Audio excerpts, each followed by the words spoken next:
There are, in the New Testament, 2 charcoal fires. One of them is in the gospel we just heard. This is one of my favorite scenes in the whole of Scripture. The risen Jesus having breakfast at the shore with his friends. Brunch on the beach with Jesus. Sounds good to me. Jesus is already there. He has a charcoal fire going with some fish on it and some bread. But he invites the others to bring some of the fish they had just caught. I think this is the first church-sponsored potluck. It's a wonderful scene. Jesus and his friends sitting on the sand, watching the sun rise, listening to the waves lap the shore. I'm glad the fountain's moving right now. Everyone kind of chilling with Jesus on the beach.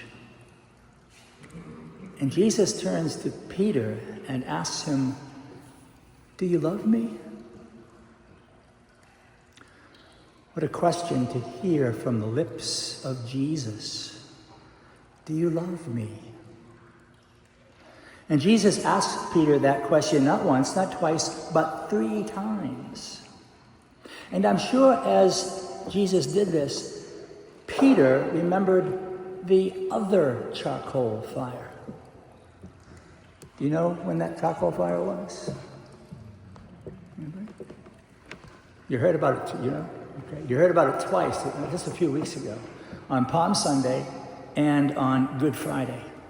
The charcoal fire in the courtyard of the high priest, the fire at which Peter warmed himself against the chill of the evening while Jesus was inside, held for questioning.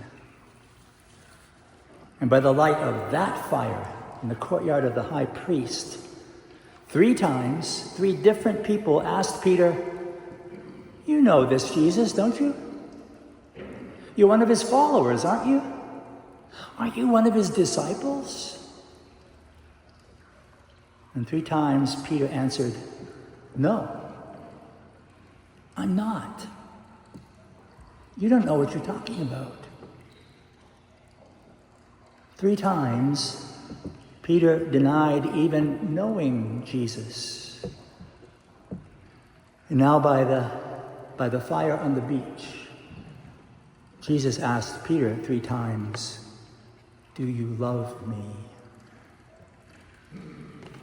Because Peter does indeed love Jesus, he finds these 3 questions, "Do you love me?" finds them a painful reminder of how he had failed Jesus by denying him 3 times in Jesus' hour of greatest need. When Jesus most needed a friend, Peter said, "I don't know the guy." So when Peter on the beach says, "Lord, you know everything," Peter is confessing his failure, a failure he knows Jesus knows. He's hoping that Jesus will believe his love in spite of his having failed. And the Lord does believe him and forgives him and accepts him and invites Peter to follow him and to care for and to tend his sheep, his folks, his people, his beloved, to tend and care for the needs of others. Well, I think most of us these days are more accustomed to gas grills than charcoal fires. But I don't think Jesus cares much about that. What Jesus wants to do in our lives is just what he did in the gospel we just heard. He wants to meet us right where we are, doing whatever we're doing. You know, sometimes we read a story in the gospel and we think it's extraordinary. The risen Jesus meets his friends on the beach over a fire. The scene is really much more ordinary than extraordinary. It's just a few days after Jesus suffered, died, and rose from the dead, and his closest friends have gone back to work. They were fishermen. That's why Peter said, let's go fishing. We got to make a few bucks. We got to put food on our tables.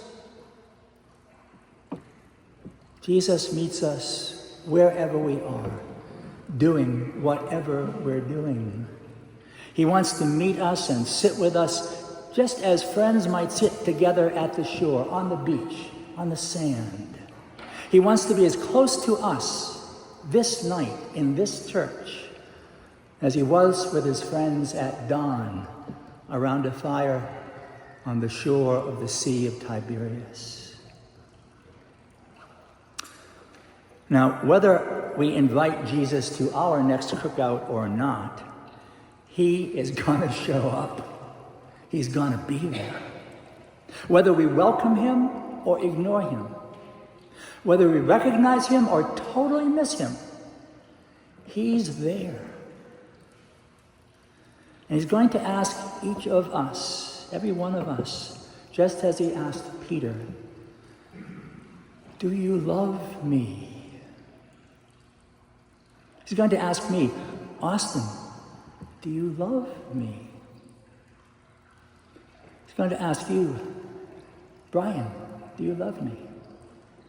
Mary Ellen, do you love me? Hugh, do you love me? Tim, do you love me? Patty, do you love me? Joe, do you love me? I'm going to ask each one of us.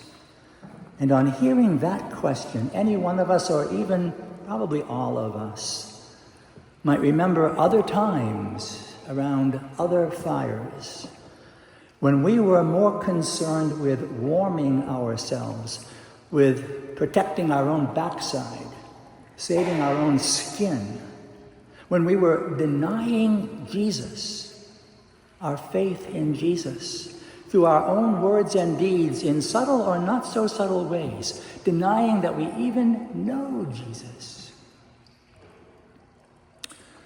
But our failures, even our denial of Jesus, never put Jesus off from us. In fact, it's precisely when we fail that Jesus makes a special effort to draw us back, to reconcile us, to make things right between him and us, just as he did with Peter on the beach here. When Jesus asked Peter 3 times, do you love me?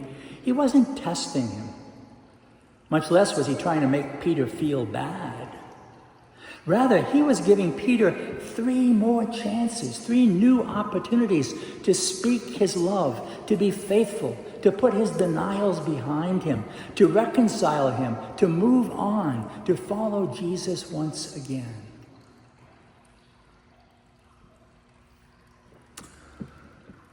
Well, we have the flowing water, but we don't have the sand and the beach right now. We don't have a charcoal fire either.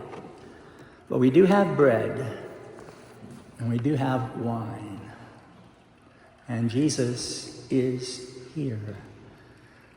Not sitting at the shore with us, but here at this altar, sitting with us at his table, where he waits to feed us, just as he was waiting on the beach for his disciples out on the water.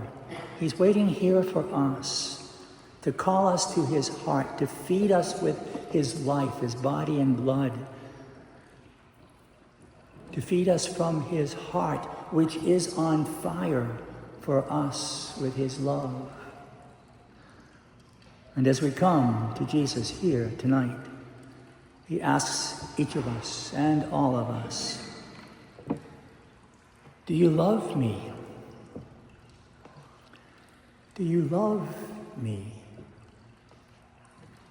Do you love me? Come follow me.